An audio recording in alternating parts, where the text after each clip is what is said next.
So start now. Never fear, you just gotta get going.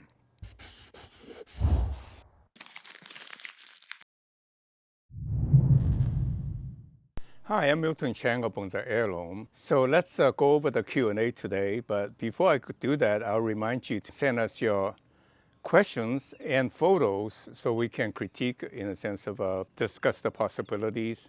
So the first question today is, I'm living in Zone 7, East Coast, and what time of the year do you do air layering? Let me address the air layering question in a general way. That actually can be done at any time of the year.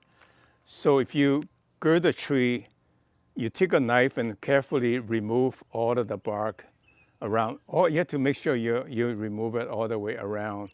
And then you wrap it with moss or something that will keep moist for a very long time, and wrap it tight with ceramic, saran wrap.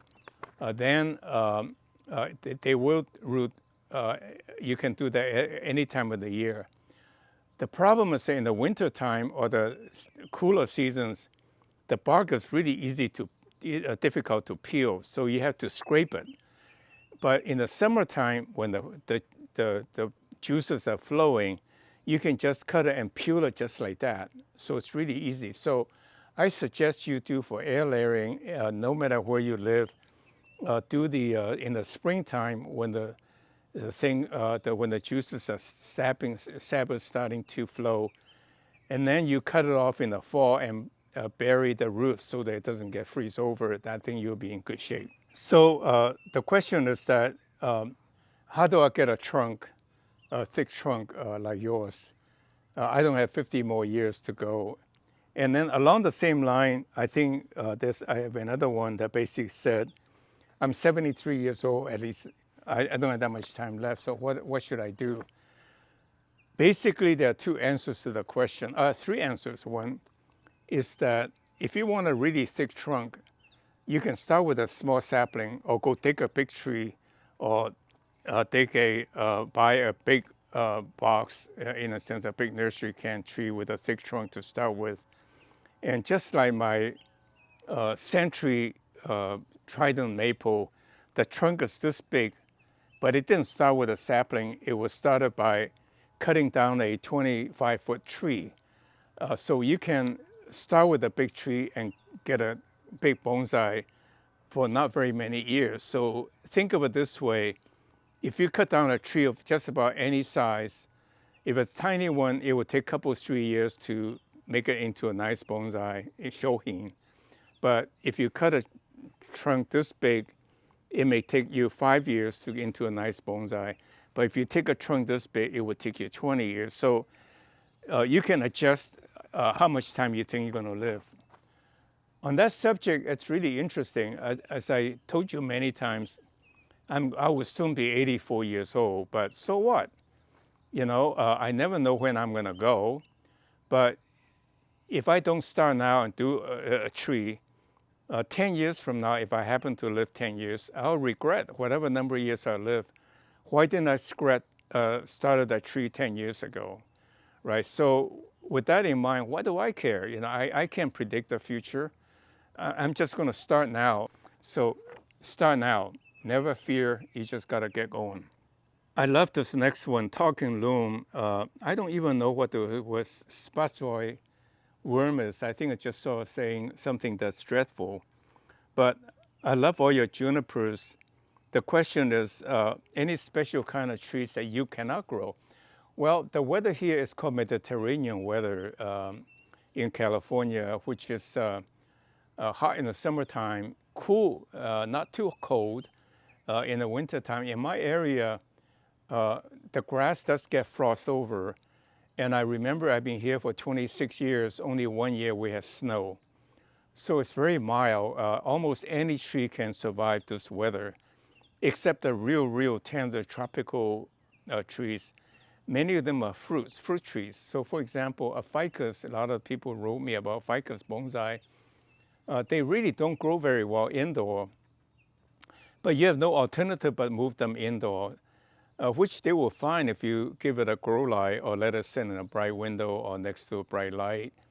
But you will find the leaves gets really beautifully green and big, but the branches are wimpy because it doesn't have the photolysins to support it. The trees I cannot grow are the real tender tropical fruits. For example, I love to grow a lychee tree, but I cannot because they will freeze over. And for those who you always asking me, should I keep like a ficus, a tropical tree indoor? I say, yes, maybe in the wintertime, but in the summer, take it out. They love the summer heat. And then you strengthen it and take it out, let it weaken a bit in the wintertime. That's perfectly fine. But for bonsai, for regular bonsai, just rotate your tree, moving them in and out every couple, 3 weeks. They should be fine. And you will have nice, healthy trees. How do you choose an accent plant for display or show? How do you make an accent plant? Well, for those of you who do not know, an accent plant is here you have a bonsai display. You have accompanying little potter plants. You know, bonsai in Japanese just means bon means pot, sai means culture or growing. So in that sense, you can have a little potted flower, shrub, anything right next to it as an accent. Sometimes you may put a really big bonsai next to a shohin, so that's your accent plant, whatever it works. It could be even a cactus if it's happen to be blooming. It just adds a little pleasant tree to accentuate, to set off your massive or your impressive bonsai. So, and as far as making goes, you know, I think it's really to keep a flowering shrub annual or perennial in a little pot. So what I would do is, let's say a couple months before the show time, pull one out of your ground or growing pot and put it in the small bonsai pot that suits the size. And then water it really well, put a little tub underneath of it to soak it so it doesn't dry it out. That's the real reason, a way to keep a tree alive without drying out. And then when you're ready for show, cut off the extra roots, clean off the pot, trim the flower, and put it next to your bonsai. It should last a few days, but you know, then you need to put it back in soil right away to keep the energy going. I have 2 stumps outside my bedroom, have already started to grow. I am debating whether or not to dig them out or leave them in the ground until they are more maintain their natural look. I think you got it exactly right. That's what I would do. I will keep the tree in the ground while I cut it to shape. The only drawback is you don't have the benefit of lifting it and turning it and twisting it to optimize, but you can try. And you don't have to get it exactly right, because even the main trend may not be going the exactly direction. When you take it out ultimately into put it in a bonsai pot, you can follow the branches of the light of the orientation of the tree to make it look natural. And the way you suggested it is really the way I did it 25 years ago when I was really busy with my business. I plant them all in the ground so I don't have to water them and don't have to take care of them. But every tree gets 10 minutes or 20 minutes of my time or 5 minutes of my time a year that I go cut them down to size so they thicken in the ground and the branches are in the right places and the right orientation and so forth. And that's how I get my bonsai that's making into bonsai now for the video. So yeah, keep it in the ground if you can. If not, if you don't have the luxury of doing that, in a sense, maybe it's not your garden, then dig it up and put it in a big nursery pot, growing pot, let it gain size and the branching before you dig it out and put it in bonsai pot. You really do slow down the growth in a bonsai pot unless you fertilize really, really well. And even that, it's not as beneficial as all the roots can suck up the nutrients in the ground. The next question is I mentioned that the trident maple, I call it century, was growing in akadama and was pretty starved. It turns out I was right. I called the owner of the owner of the tree who sold me the tree, and he said actually when he took classes, he was told not to fertilize his bonsai as a way of keeping his leaves small and the bonsai small.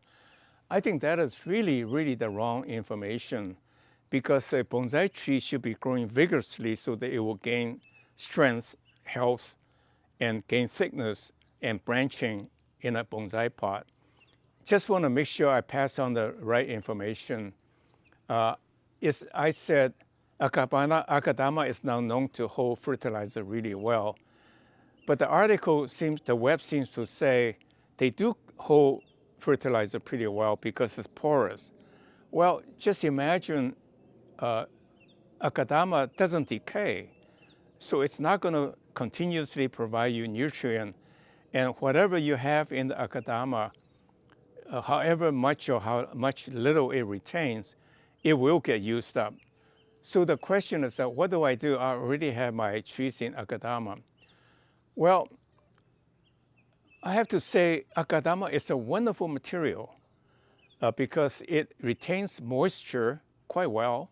You pour water on, it gets absorbed quite a bit. And it also allows air to go through. So those two conditions are the requirement for healthy, rapid growth. But the third ingredient is nutrient. Where does it get the nutrient? You want a vigorous growing tree, but pruned to shape, pruned to keep size small. So with that in mind, if you don't want to change your akadama, which I think is a mistake, because if you don't repot it, you will have very solid root. It's almost impossible to comb the akadama out because the roots will be growing into it. So I would suggest you repot your tree, and if you don't, then put slow release fertilizer on it, heaven forbid, that's modern stuff, or putting kind of a lumps, like chicken manure pellets, or the special mixed up you find in bonsai pots, the mixture that's a little lump of fertilizer, that would be fine. So, and frankly, I think a weekly or monthly watering in the summertime using the fish emulsion is a wonderful approach. So with that in mind then, thank you very much. Click like, subscribe to our channel, and send us your email address, and tell a friend. Thank you very much.